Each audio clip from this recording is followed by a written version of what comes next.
Kalau semua ujiannya manjat, yang menang siapa? Yang nilainya tinggi siapa? Monyet. Monyet, atau mungkin yang bapak-bapak itu ya, yang paling tinggi. Dan yang lain bisa kalah.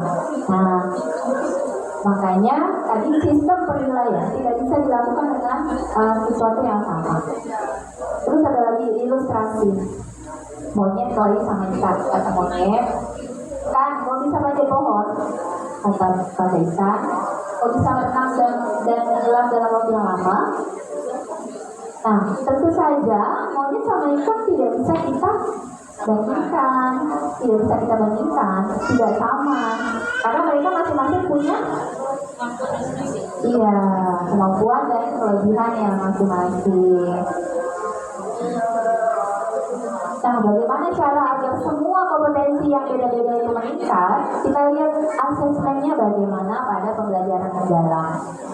Asesmen pada pembelajaran dalam itu menerapkan pengetahuan, sikap, dan keterampilan. Ini sudah ada belum di kurikulum sebelumnya? Sudah, cuma di sini kita tekankan lagi pada kehidupan nyata. Kemudian terakomodir dengan taksonomi Solo tadi, karena kita ada proses yang namanya apa tadi pengalaman belajarnya.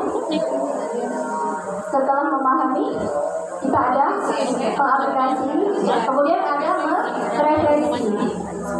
Bapak Ibu pernah nggak mengalami dapat materi, nanti Bapak Ibu menerapkan dengan cara yang berbeda di pembelajaran Bapak Ibu sendiri? Pernah nggak kayak gitu? Pernah. Nah, berarti kalau Bapak Ibu pernah seperti itu, ibu-ibu ini semua berarti sudah berada pada proses refleksi, karena udah bisa bikin sendiri pengetahuan baru dan cara sendiri. Itulah dia refleksi. Dari yang didapat dari praktek, akhirnya kita dapat pemahaman sendiri, kita bisa punya cara sendiri untuk menerapkannya di kehidupan kita sendiri. Itu namanya proses pengalaman belajar tertinggi, refleksi. Nah, itu bedanya ya dengan kalau misalnya nanya pengetahuan psikoterapeuti ada nggak ada? Itu bedanya dengan yang bukan pembelajaran mendalam pada sebelum-sebelumnya. Oke, asesmen tadi yang disebutkan Bu Yanti, ini yang penting. Ada 3, formatif sama sumatif. Asesmen formatif disebut juga asesmen untuk mengerti, untuk evaluasi, untuk perbaikan, untuk umpan balik. Makanya hanya diadakan di awal dan selama proses.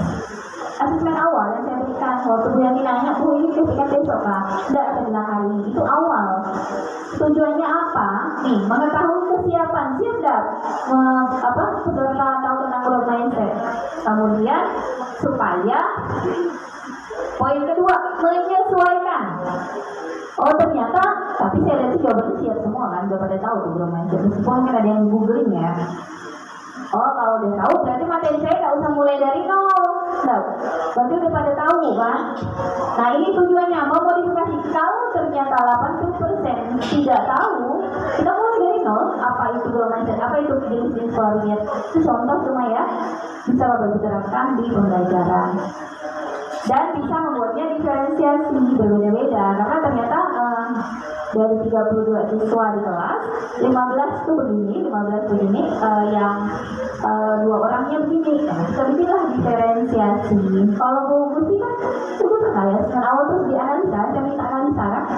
Itulah maksudnya, menganalisa asesmen awal, nanti tahu jumlah sekian, persentasenya ini, berapa orang segini, dari hasil asesmen awal. Maka kalau kita mau analisa itu dan masukkan ke RTL, itu bisa tidak kita lakukan di hari H pembelajaran? Nggak bisa, makanya asesmen awal harus sebelumnya. Tujuannya apa tadi? Menyesuaikan, mengubah, memodifikasi dengan pembelajaran. Nah ini awal ya, makanya asesmen formatif itu tujuannya untuk mengevaluasi, mengumpat balik, disebut asesmen formatif. Yang kedua, asesmen selama proses, ini kita dapat dari mana? Misalnya siapa ya layanan punya Bu Yanti, dibikin berapa pertemuan? 3. Nah 1 pertemuan 1 latihan, itu disebut asesmen apa?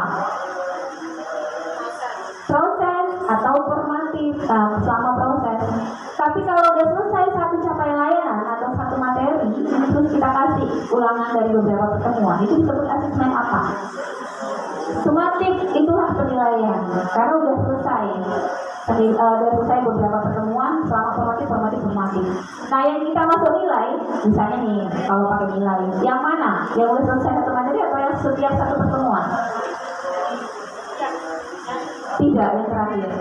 Karena formatif yang setiap tujuannya bukan untuk ngambil nilai, untuk memperbaiki. Misalnya, kita menetapkan satu pertemuan ini satu tujuan pembelajaran. Nah, selesaikan cuma satu GP ya, satu ya lah tujuan pembelajarannya. Kita kasih asesmen. Oh, ternyata 50% ya yang bisa. Oh, berarti batasannya kan 80%. Pertemuan berikutnya kita harus tekankan TP ini lagi. Tidak bisa kan yang nilai kan?